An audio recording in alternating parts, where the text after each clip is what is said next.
Now, what sort of solutions were provided? What sort of ideas came under discussion? What sort of problems were also talked about? And various other problems and issues regarding that particular problem. And now, we'll talk about that definitely, but first of all, since Shah Mahmood Qureshi Saab, the Foreign Minister of Pakistan, was also present at that summit, let's see what he had to say, and then we'll introduce our panelists and we'll start our discussion.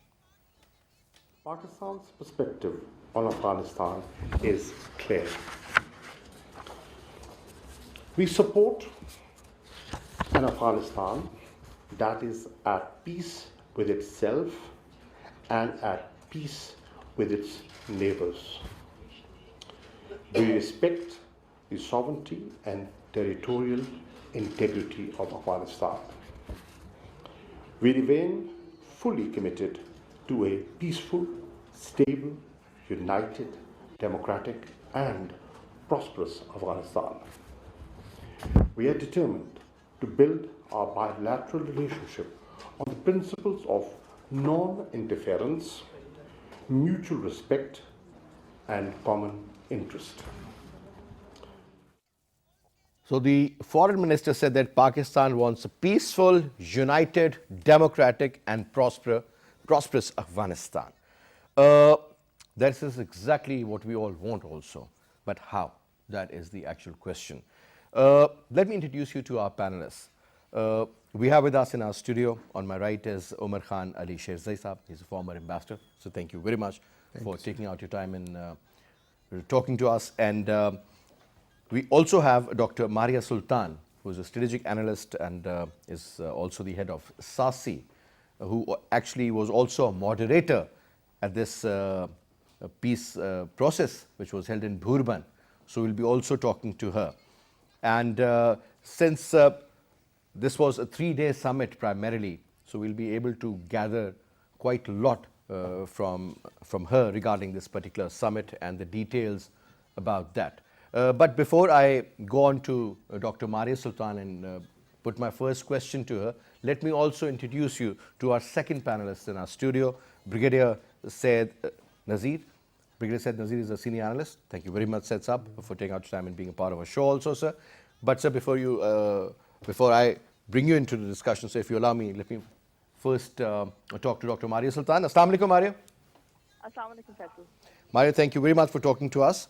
Maria, first of all, since you were the moderator and your organization was also a part of that entire peace summit, and you also organized it. So now the point is, first of all, ma'am, the agenda primarily was to discuss about various ideas how to bring in peace in Afghanistan. That is something which we all want, which the government of Pakistan also is looking forward to. But ma'am, what sort of ideas were presented? And obviously there were certain areas where there must have been some sort of a conflict regarding the perceptions or maybe the narratives. Would you like to throw light on that, ma'am? Thank you so much, Faisal. I think it was one of the most successful endeavors which Pakistan has undertaken. And I say this because we had 20 plus Afghan top leaders which were there present in the mood. Not only that, we had 57 delegates which attended. And most of these delegates were non-Pashtun and essentially representing different factions in Afghanistan.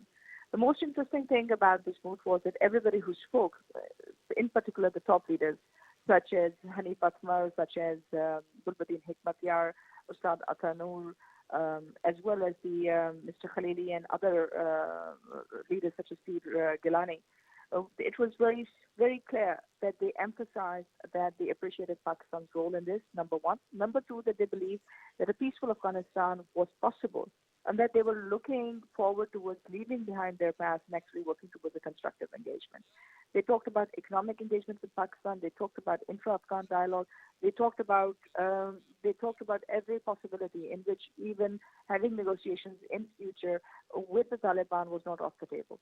So from that point of view, I think it was very successful because I think the underlying current was that for too long we have given weight to war. Now time has come to talk about peace.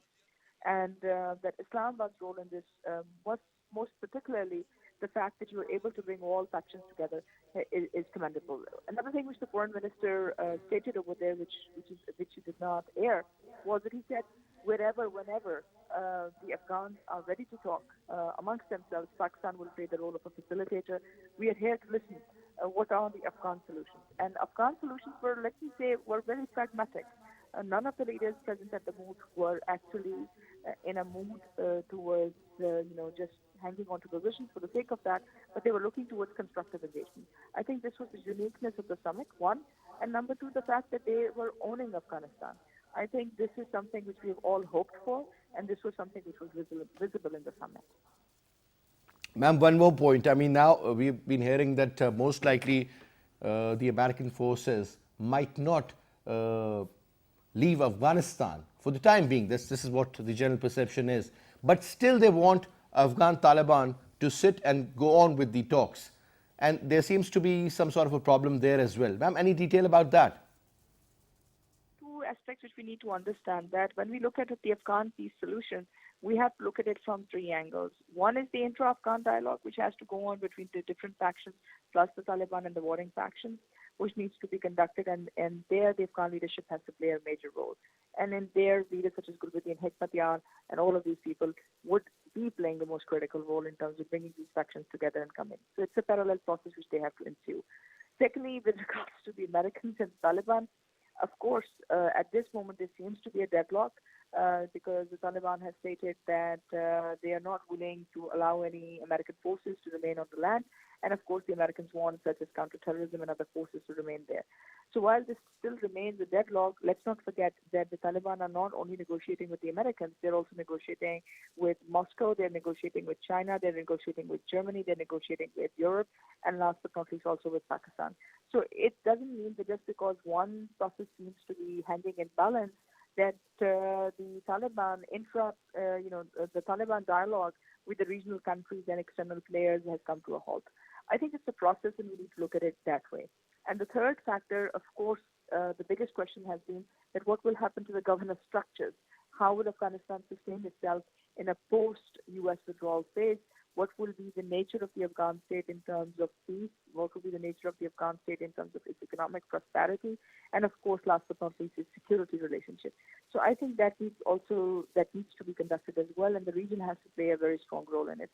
So while we do see that at this moment, one part of the process, that is between the Taliban and the Americans, seems to be halted, not to that extent, but nonetheless, there are, of course, misplaced understandings on that. It's not at all can be stated that it's totally come to a grinding halt. These other processes where the Taliban are involved in and are working towards it is an indication that the peace process has definitely entered the room. All right. Thank you so much, Dr. Maria Sultan, for this very, very important information. Now, Ambassador Saab, you heard what Dr. Saiba said. I mean, she, in fact, pointed out a lot of interesting areas. Obviously, the one she mentioned at the end was about post, kind of like once the Americans leave, this post-USA period. I mean, that is also something very important to talk about. Dateline or no dateline, within the time frame or no time frame for that matter, but eventually they'll have to leave. That's for sure. Otherwise, I'm sure you would say that there could be no proper peace that can prevail in Afghanistan. But talking about the top 20 leaders, a lot of delegations, Gulbuddin Hekmatyar, Kanuni, Mr. Khalili, Gilani Saab, all were here in Pakistan. The primary idea was also to bring in the non-Pashtun factor. And I think Pakistan has done a brilliant job, sir. Your take on this particular moot and the kind of achievements which we were looking for and what we've actually gathered out of it, sir. Thank you very much. Bismillah ar-Rahman ar-Rahim. It was, in fact, a very good initiative on the part of Pakistan, because there were lots of misperceptions among the non-Pashtuns of Afghanistan regarding Pakistan. So this conference provided them an opportunity to interact with the Pakistani authorities and hear for themselves what Pakistan wants from Afghanistan and what could be done to achieve peace in Afghanistan. So from that point of view, it was certainly a step forward, a very good initiative. as you rightly said, and Mari also said, very important leader like Gulbadian Hikmatyar, Ustad Aza Muhammad, Kareem Khalili, and Ustad Muhakkik, and lots of other important leaders attended this conference. But having said that, the Taliban did not participate in this conference. And what was the reason for that? Well, because I think the Taliban would avoid to have any direct meeting with the Afghan government or Afghan sponsored people. I think that could be one of the reasons why they did not. But the important thing, outcome of this meeting was that they also demanded the immediate withdrawal of the American troops from Afghanistan. So now I think a stage is coming where the Taliban and all these groups would get together to demand the immediate withdrawal of the Afghan troops. Frankly speaking, Afghans are very, very clever and intelligent people. If they are left to their own, they are capable of deciding their fate, choosing their own leadership, choosing their own form of government. The problem arises. Intra-Afghan dialogue. Yeah. I'm sure that also holds a lot of values in this case. Of course, certainly it is a very important aspect of Afghan's history and Afghan culture. And without a truce within the tribal setup of Afghanistan, that is also a possibility now, so in the near future? Well, frankly speaking, in my opinion, the best way would have been that a jirga comprising of the tribal elders and the Pashtun leaders from Pakistan should have been constituted. Along with these? Along with these people to discuss ways and means how to achieve peace in Afghanistan. Because the tribal people know what the Afghan culture is. When they talk, we know each other what they mean to say. You know, at times they say one thing, but they mean something else. That's exactly, you guys gel well with them, yes. It is only the Pathan culture which a Pathan can understand better than anybody else. So I think it would have been much more fruitful if a jirga of the Pashtun leaders had also been invited part of this mode, yeah. to have discussed these matters with the leaders who are here. Obviously, various means and options, yes, obviously, sir. And also that, in my opinion, the best way to engage Taliban again would be the formation of a broad-based jirga of both Pashtuns and non-Pashtuns of Afghanistan, including the Pashtun leaders from Pakistan and Afghanistan and non-Pashtun leaders, to sit together and draw a map of peace for Afghanistan. I think that is a brilliant idea, I would say, sir. And obviously, there is something to look into. Now, Brigadier Saab, obviously you understand the current situation in Afghanistan. That seems to be very, very fluid. But now, sir, there are various options. But one point where everybody has agreed upon is about the withdrawal of the American troops, and they just need a time frame and the mechanism and the procedure. And this is a fact, sir, that without the withdrawal of the American forces or the NATO forces for that matter, we cannot talk about peace, because then Afghan Taliban or various other factors, eventually they might join hands also to withdraw and, you know, put so much of pressure on the Americans that then they will be on the dictating terms, primarily the Afghan Taliban or the allies, let's put it this way. First of all, sir, as I earlier mentioned, do you see all these groups getting united as a single unit and think about the peaceful Afghanistan, sir, which everybody desires at the moment? Not only the Afghan people, sir, but even the regional countries, they have also suffered. And who is the biggest sufferer? Pakistan, sir. Yes, of course. I suppose this mood, which was there for 2 days in Mari, and attended by the Pakistani delegates as well as the Afghan opposition factions, as well as the High Peace Council, Karim Khalili. Of course, this particular representation on the part of Afghan opposition leader as well as stakeholders, which was previously done by Russia, and there they meet the Taliban as well. And they had the same, they broke the bread and they had prayers and they did all that talks and all that hugging and all that sort of pleasantries were there. I suppose the same Afghan people are there on both sides of the fence. It may be the Taliban, it may be the Afghan opposition, or it may be the Afghan government, because they have suffered a lot. And everybody in Afghanistan, the common people, they have got done so many marches, so many processions, so many sort of, even that little peace for 3 days, which was announced in the previous Eid al-Fitr. And not in this one, but in the previous year. There, the hugging we knew of the Afghan government officials, as well as the Taliban and the common people. So everybody is striving and a sort of hungry for peace. That is one common factor which is visible in the Afghan opposition, in the government as well as in the Taliban.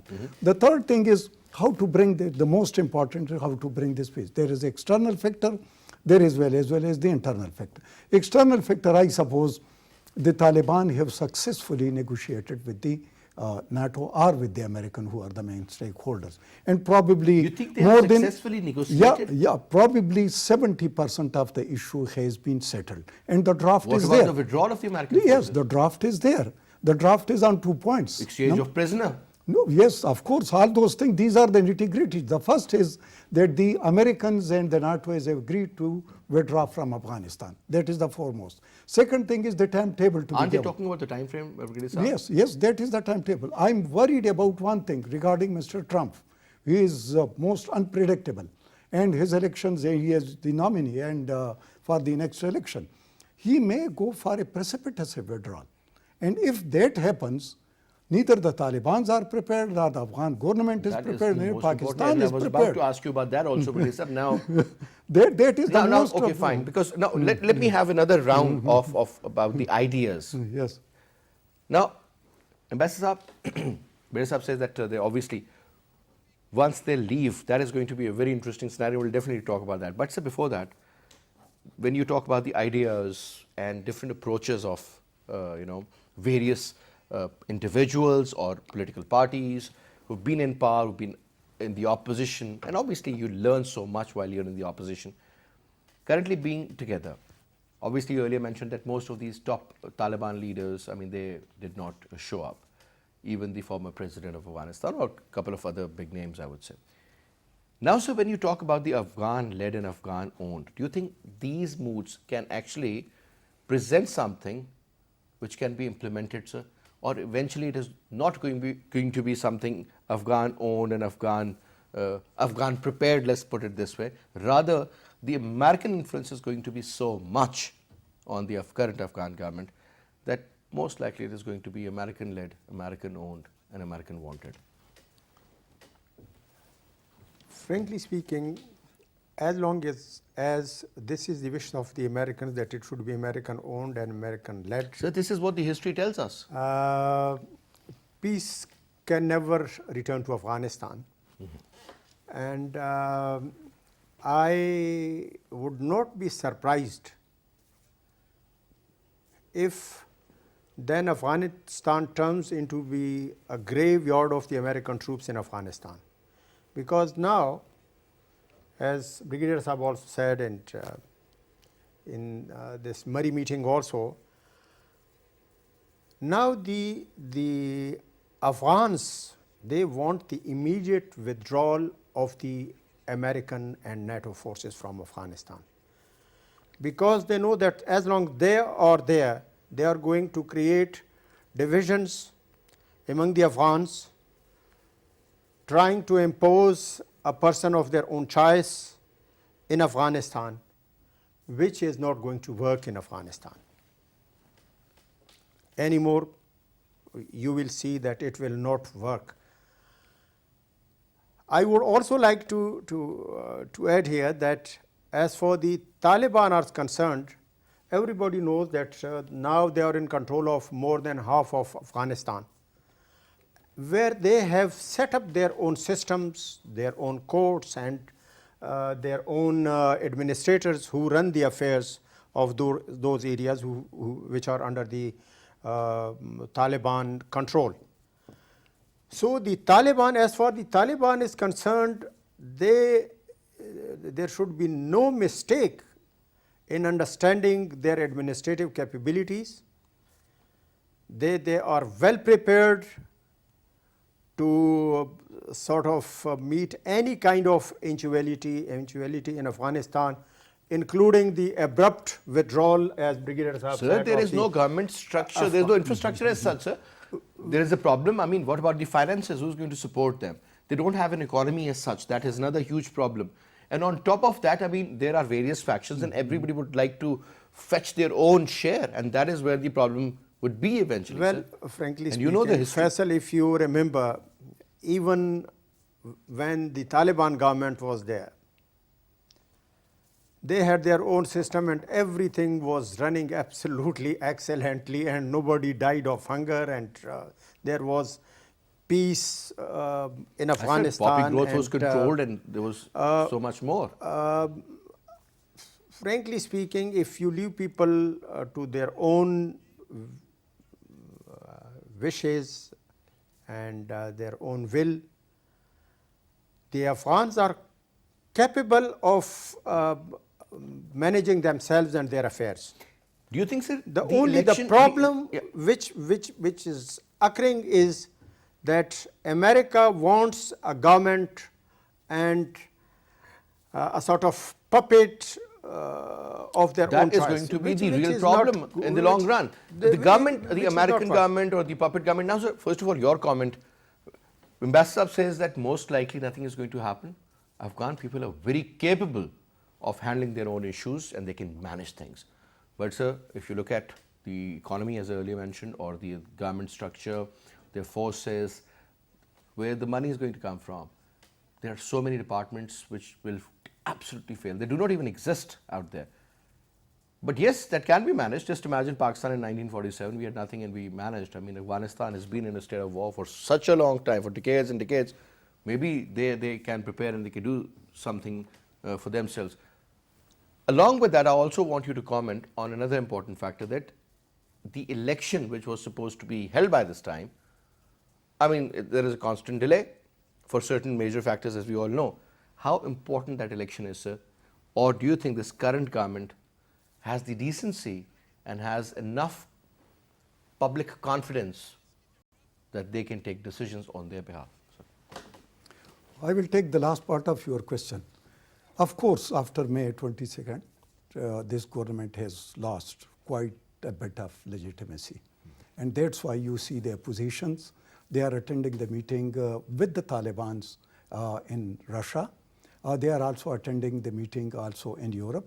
And they've got also some sort of dialogue with the Taliban. And there is a lot of understanding between the two, especially the opposition. And second thing is that all these opposition leaders from various factions, they are the stakeholders. They've been in the government. Absolutely. And they are the runners for the presidential elections. Yes. They've got that much stature. Atmar is there, previous president Karzai is there, and so many others are there. Of course, that indicates that in Afghanistan, the government has weakened quite a lot by the Americans themselves because they were isolated. More so, the present government has got frustrated with the Taliban as well as with the opposition. So slowly and gradually, it is drifting towards the isolation. Third thing is that if the elections occurs, but at the same time the dialogue is also taking place, and a new government, a new setup is supposed to come up. Whether that setup will be within the framework of the constitution or the constitution is supposed to be amended. Third is that whether the Afghan government or the Afghan opposition or the stakeholders have done that much homework that they are prepared, that how they are going to have this power sharing formula. Most likely, sir. That homework is not visible. That's exactly that what is my not point of view visible. is. And third thing is, which you pointed out, that look, there is a big infrastructure of security forces. More than 250,000 troops are there. And they are mostly financed by the Europeans or Americans or the foreign donors. Absolutely. Second thing is, it is a war economy. And the war economy is only, you can say, sustenances on whatsoever is being given by the foreign forces or the foreign countries. And third is that if the opposition goes one way, the Taliban goes another way, and the government goes on the third way, so there will be a collision, and this is going to be a sort of situation which was there once the former Soviet withdrawal was there, and then they were on the throat of each other. So naturally, the Afghan peace process went on the tailspin, though they have got a Mecca agreement, and that Mecca agreement was thrown rather to the wolves.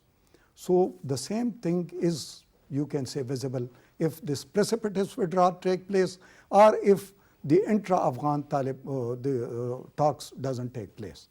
Because they are mandatory. The interim government, Pakistan talked about the interim government, and the Afghan government, rather Ashraf Ghani, took exceptions to that. But now that talk is being there in Afghanistan as well, and the oppositions are also talking regarding the interim government, because unless there is a setup which is acceptable to all the stakeholders, there are private militias, there are warlords, there the war is going on, and it is a war economy. More so, the stakes are of the regional countries are also there. They have also got their stakes in Afghanistan. Absolutely. More so, the game spoilers are also there, who are going to sabotage this peace process, both internally as well as externally. The intelligence agencies are there. The Americans or European may be withdrawing, but their intelligence setup is supposed to be there, and that will not withdraw. So naturally, all these factors put together, I suppose, a pre-planned withdrawal, more so, a dialogue which should culminate on an interim government, and third, what should be the future setup according to the stature or the stakes of each party, whatsoever they are holding. According to that, if they are giving the share, that will be acceptable. Because if peace is dear to them, and if peace is the need of the time, and if the people of Afghanistan are, you can say, hungry for peace. Like peace.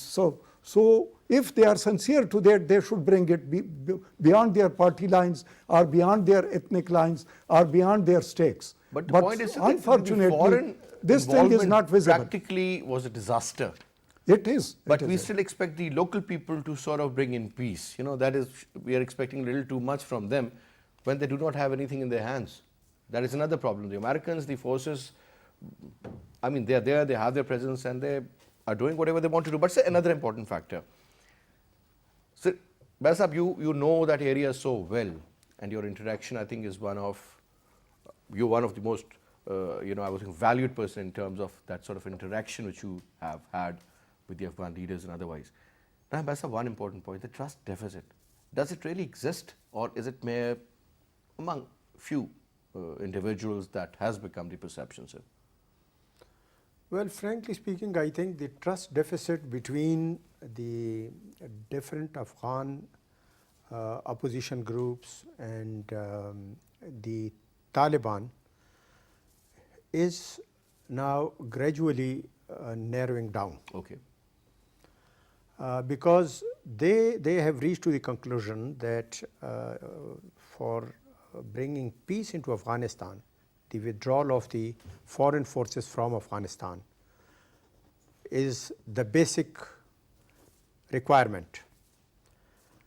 And that one point agenda is bringing them closer to each other. And secondly, as Brigadier Saab said, that all the opposition groups and the Taliban are now demanding an interim setup acceptable to the opposition groups and the Taliban. in Afghanistan before holding free and fair elections in Afghanistan.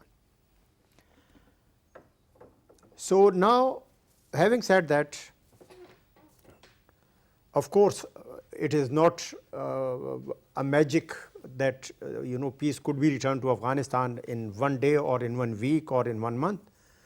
But once this process starts and an interim setup is established in Afghanistan, which has the confidence and trust of the opposition leaders Correct. and the Taliban, gradually, the atmosphere for peaceful transition of power after the election could be managed. All right. So if you allow me, so we've been just joined in by Rahimullah Yusufzai Saab. Assalamu alaikum, Janab. Walaikum salam. Rahimullah Saab, thank you very much for talking to PTV World. So now, the question is that there was this moot held in Bhurban, where a lot of senior Afghan leaders came, they attended, discussed various ideas of bringing in peace in Afghanistan, and also talked about their grievances. Now, so first of all, since one of the organizers of this event was Dr. Maria Sultan, and we talked to her also, she seemed very optimistic. But sir, from your perspective, from your point of view, would you like to throw light on this aspect, that how successful this moot was and what sort of a role these individuals can practically play or they can have in order to bring in peace in Afghanistan, sir? If you look at the numbers and the kind of people who came to Pakistan, then it was a success. 57 Afghan politicians representing 18 small and big parties and organizations. After a long time, so many Afghan politicians came to Pakistan. Some of them, did not come here in the past many years, like Ata Muhammad Noor, and Gulbadi Nikmatiyar. Also Hanif Atmar, when he was the National Security Advisor, he used to come occasionally, but now he is a very important candidate for president. So in that context, we can say Pakistan has used this influence to gather all these Afghans in Pakistan. But this was a peace conference. It was not an inter-Afghan dialogue.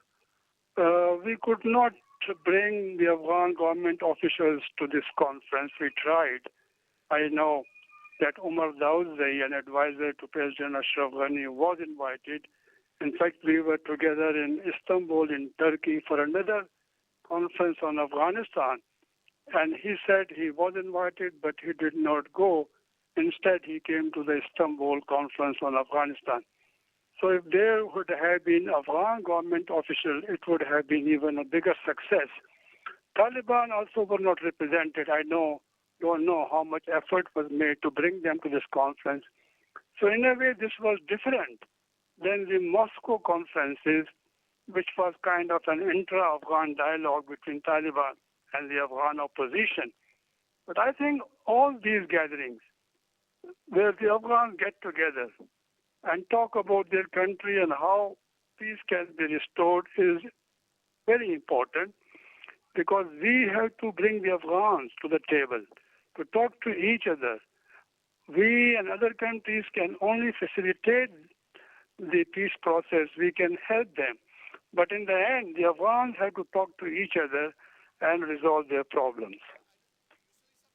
Point. I mean, that is that, you've been talking to the Taliban or the Pashtun factor in general, and then you've been also engaging the non-Pashtun leaders. Now, do you think Pakistan can play the role of a mediator here? The problem is that Afghanistan is divided. Even the Afghan government is divided. We have got two different governments, Ashraf Ghani's and Abdullah's, and now they're again contesting against each other. We have these Afghan opposition leaders who have been going to Moscow and talking to Taliban, while the Afghan government has been kept out of these talks. So there is so much of division.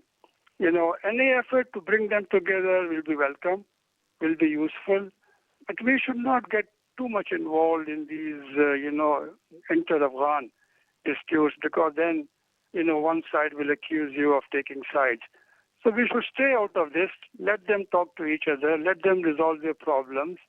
The important thing is that, Taliban should be talking not only to the Americans but also to the Afghans, including the Afghan government. And if that, if we can play a role in that, that will be significant. All right, thank you very much, sir. Well, thank you very much. Now, sir, another important factor, the Taliban should have been a part of these negotiations. They tried, but they refused. They did not come. What could be the reason for that, sir? They don't want to talk to them. If they're not ready to talk to these non-Pashtun leaders, then why are we talking about the intra-Afghan dialogue, and why are we talking about being so positive of the results, sir? Well, previously probably also it was tried that the Afghan Taliban delegation should come to Pakistan, and at that time the Afghan government delegation was visiting Pakistan, but at the last moment they dropped. I suppose Talibans have got established their diplomatic clout as well as their presence in Moscow, as well as in Doha, as well as in China, as well as in Pakistan as well. But sir, Iran when and we neighboring support the countries. Afghan government, But but the at the thing same is- time we also say that it could have been a lot better if the Pashtuns or the Taliban factor had their representation in the government, or it should have at least in the next government, or they should be a part of the election process. Then why do Taliban not engage them? Because if, let's suppose Taliban, they form their government at some stage, then these are also legitimate leaders. There are two things, I suppose. One is the Afghan government itself. They say and accuse Pakistan, or a blame game is there that you side with the Talibans.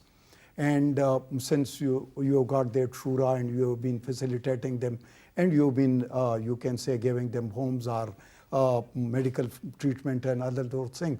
So you have got that leverage, and that leverage Pakistan can use. So this blame game is there. So that's why Pakistan is directly avoiding that pressure. One. Second thing is that the Taliban themselves feel that probably if they come to Pakistan and Pakistan asks them to directly engage with the Afghan government, though behind the scenes, but still Pakistan on one side will be blamed, and at the same time they won't be able to deliver that much which they can deliver in other capitals, because they are a sort of, you can say, indebted to Pakistan. And if they are indebted to Pakistan, so they don't want to embarrass Pakistan as well. So I suppose these could be the two factors. And third factor could be that it may be the initial stages.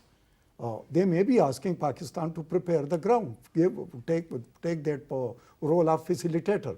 And when the opposition as well as the whole Afghan representation is there, then they will be prepared, because basically their prime point is, or their focal point is, that they will not be talking directly to the Afghan government or their officials. All right. So if that is the point, and previously the Afghan government nominated a Jirga, or a peace council of almost 320 people, which the Taliban refused to talk to them because that was too big. Yeah. Then they Too many people. Yes. Then they 250 rather. Then they convened another Jirga, and that was 3,200. So probably the Afghan government itself is either not prepared, not interested, and third, probably the Taliban understand that will that much success, or unless the opposition or the other stakeholders are told, and more the Afghan government has isolated, and then they are compelled that it comes to an interim government and the things are decided. Probably their diplomacy is quite, you can say, deep, as well as they've got strings and presence in all the major capitals as in the region. And third thing is that they are sticking to their original points, not talking to the Afghan government. And second thing is the foreign troops withdrawal. These are the exactly. two This is what sticking even points. Gulbuddin and They are- Hikmatyar also pointed yes, out. they are very strict on that, and so far they have pursued it very successfully. All right. But anyway, since I'm totally running out of time, but I'll say thank you very much to you as well as to you, Ambassador Sir. And that's all we have for this. Thank you very much for watching the show. I'll see you again. Till then, you take good care. Khuda Hafiz.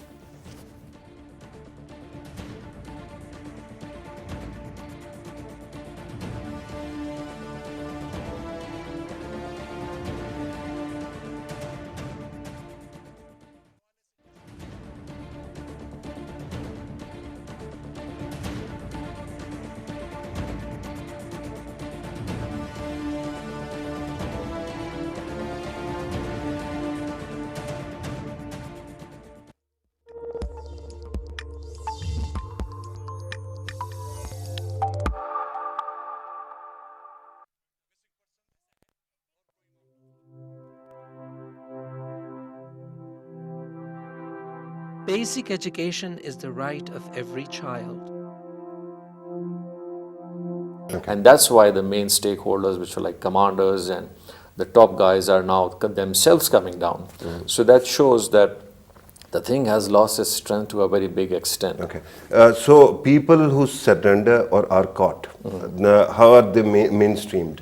Are they brought to justice, or are they brought back to society? I think so. It's we do have a mechanism in our constitution. Yeah. We have a mechanism in law of apprehension, different kind of peoples who are caught in this country for small crimes, middle crimes, anti-state crimes, crimes which are beyond, and so in all. So there are defined lines, and majority of those people are being apprehended and dealt according to those laws. Okay. And we have seen in the past, like there was this court facility which was extended to the army, and that was done by the government itself, and The military courts, yeah. the military courts which are established, and because of which I think so there have been a very positive outcome of at least elements which are going beyond and massacring masses and are brought to justice.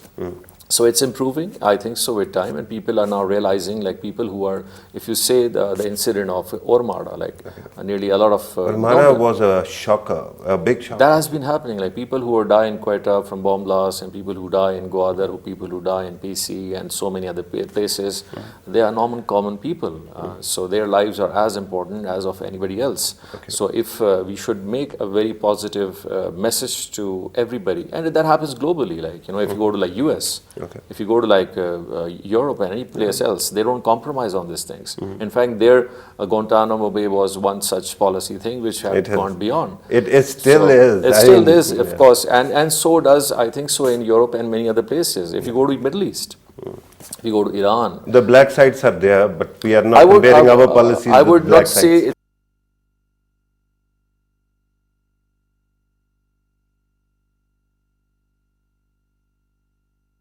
any individual are as important as of an important person. Right. But somehow when it comes to masses, like in Pakistan, if commoners die, we are like, okay, you know, we should be seeing our policy. Old news, common news. But when it comes to like people dying of, like, you know, maybe there was a big incident, then somehow all the political parties, they rush in and they try to sensitize things and all. Right. So yes, I feel things are moving much better in this phenomena. What is the government's priority now regarding the people who are still fighting the state?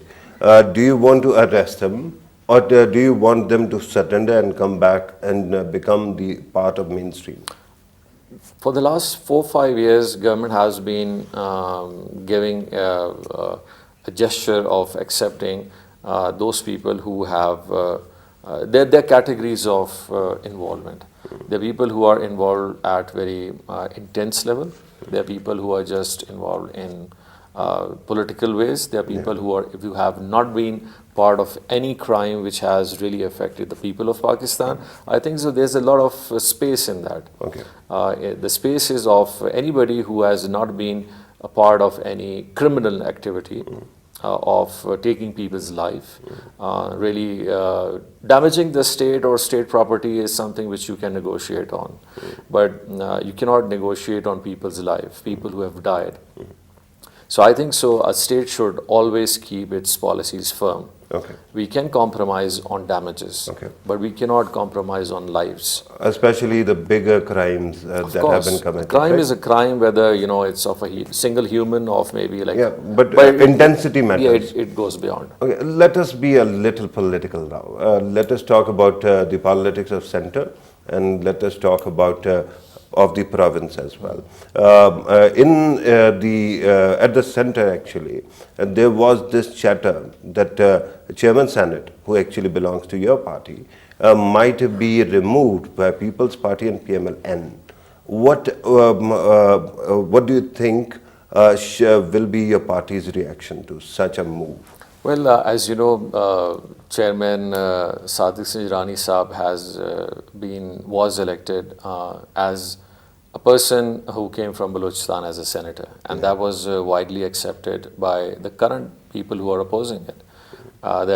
If somebody from Balochistan is coming in, and it's for the first time the representation is given to Balochistan, so it was accepted and supported in a very overwhelming mechanism. Sure. But now again, such kind of rumors are coming in for removal of Sadiq Sinjarani Saab just because if he's from our party or he's from a party which has coalition and federation and in the province. That should not be the criteria. Okay. I think so. His term should be completed, keeping in view that Balochistan has really serious concerns and some expectations from the federation also. Right. We don't have a very big political strength when it comes to the National Assembly. Yeah. But you do in Senate because of territorial house. I say, we should take the importance of Balochistan in mind. Right. And if the importance of Balochistan and its deprivation and its so many things we just talked about are there, such a move would not give a good name to especially Pakistan People's Party and PMLN, who have always been saying or claiming that they have talked about Aghazi-e-Balochistan. Right. So and I don't want to be saying it, but they should not be now doing like Aghazi-e-Balochistan and now doing Ikhtitam-e-Balochistan. Yeah. So they should not be part of that. Okay. It's a term. It's a term of and a Senate term is not a very political term. It A is Senate assembly is more of a federating system, and most of the work is done in the National Assembly. All right. One more question. Another coalition allied at the center, although not at the province, Akhtar Mengal Saab. His 6 points, his complaints have been there. One aspect that is very important, he keeps on highlighting, and it pertains to the past, missing persons. How is that concern being fixed? Sardarzada Akhtar Mengal's stance as a political party has always been on such grounds for the last many years. Okay. BNP Mengal is basically has come down after many other parties. He himself, his party, other people, if you go back from NAP time, that's how it has all evolved from NAP, and then it went to like BNM was there, and then so many other fragments, and finally in BNP we saw BNP Awami and BNP Mengal. Yeah. So we are stuck with these in brackets names. His party has always for the last many years talked about the missing persons and people who maybe their party feels they are more affected from him. The people of Balochistan who are currently in this scenario have their own ways of dealing in political manners. He has taken a stance, that's his political stance during the elections time. His agenda claims that he has taken the responsibility of talking about the missing persons. We as a party, as Balochistan Awami Party, we have taken more of a responsibility how to better the livelihood of people of Balochistan. Sure. For me, it's very concerning. I'm very concerned if the people who at current times, I'm talking about the majority, 90%, 95% of the people they're not missing. Maybe there's a slight number of people who are missing, but the rest of the country, the province is not missing. Yeah. But what they're missing out is the services. They have schools, they don't have water, they don't have road, they don't have education properly, they don't have employment, they don't have a future to see. Right. I and my party are more concerned in addressing those issues. And I think so for Akhtar Mengal Saab, it's an opportunity. It's an opportunity to be at a single page with the current government, and he is already there. You know, if you see, his party is there, his party is engaging with them, and they are part of maybe not the coalition, they are part of the coalition, but they are sitting in the independent benches, and then they talk about opposition also. I think so. It's an opportunity which he should come in. I should do his utmost with the federal government to do the best for the people of Balochistan. What MQM is doing and for Karachi or Sindh. They're not focused on going into, you know, our cases and so and on things. They're like, you know, please give us funds, develop Karachi, bring Hyderabad to par with other places and so on. And that's what's required basically. That kind of prudent approach might be needed. That is needed. That is the need. Right, sir. That actually brings us to the end of the program. Thank you very much for your time, CM Thank sir. you. It was really a pleasure talking to you. Same over here. Viewers, you have listened to the Chief Minister. Since we don't seem to be focusing, or this country doesn't seem to be focusing, or its media at least doesn't seem to be focusing on Balochistan's situation, it is important to remember that a lot of great things are happening here. And in the past, every time Balochistan was mentioned, it was somehow weaponized to say that the state of Pakistan might not be delivering the way it was supposed to. Now when it does, astoundingly, the same people go mum or silent. It is important to see what is happening here. It is important to see how competent people are running the province. If we do that, maybe in coming days we can benefit from the upgradation and improvement of quality of governance in this province, which might actually set an excellent example. This was today's program. Thank you very much for watching us. Take care.